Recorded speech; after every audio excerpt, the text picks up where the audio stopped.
दोस्तों, भगवान श्री कृष्ण के लिए अर्जुन बहुत ही खास थे।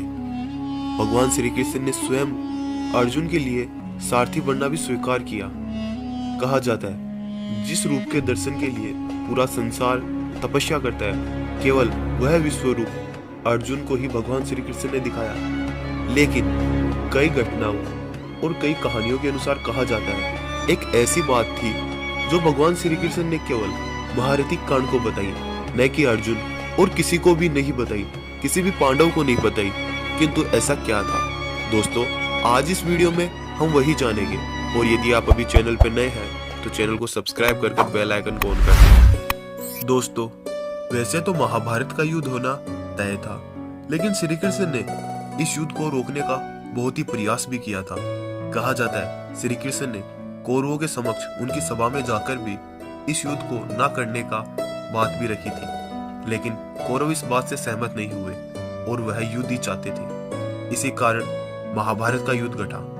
लेकिन दोस्तों, कहा जाता है श्री कृष्ण ने इस युद्ध में महाभयानक विनाश को रोकने के लिए वह कर्ण के पास भी गए थे और कर्ण को भी समझाया कि हे महारथी कर्ण, यदि आप पांडवों की ओर से युद्ध करोगे तो यह विनाश नहीं होगा। इस युद्ध में किसी की भी मृत्यु इतनी नहीं होगी जितनी आप और यदि पांडवों के मध्य युद्ध होगा जिसके कारण हो सकती है। इन बात को समझने के लिए कर्ण श्री कृष्ण से कहते हैं, हे माधव, आप क्या कहना चाहते हैं? तब श्री कृष्ण महारथी कर्ण से कहते हैं, हे कर्ण, इस युद्ध के मध्य और महाभारत में कई ऐसे सत्य छुपे थे जिनको आपने कदाचित जानने की कोशिश भी नहीं की। किंतु मैं आपको बता दूं, आप कोई भी सारथी अर्थात अधिरथ के पुत्र नहीं है।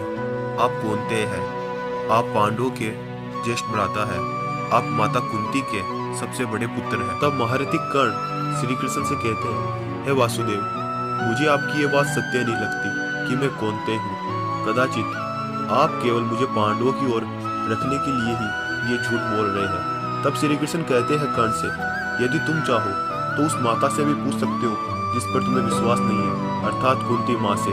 तब कर्ण माता कुंती से जाकर भी इस बात के बारे में पूछते हैं, तब उन्हें वास्तविक सत्य का पता चलता है। किंतु कर्ण श्री कृष्ण को इस युद्ध में पांडवों की ओर से युद्ध करने के लिए मना कर देते हैं और यह भी कहते हैं कि हे माधव, तुम पांडवों को इस बात के बारे में बिल्कुल नहीं बताओगे कि मैं उनका ज्येष्ठ भ्राता हूँ, क्योंकि यदि उन्हें इस बात का पता चला तो वह युद्ध भूमि में मुझ पर कदापि अपने अस्त्र नहीं उठाएंगे और अपने अस्त्रों को त्याग देंगे और युद्ध भूमि में धर्म पर अधर्म की विजय हो जाएगी।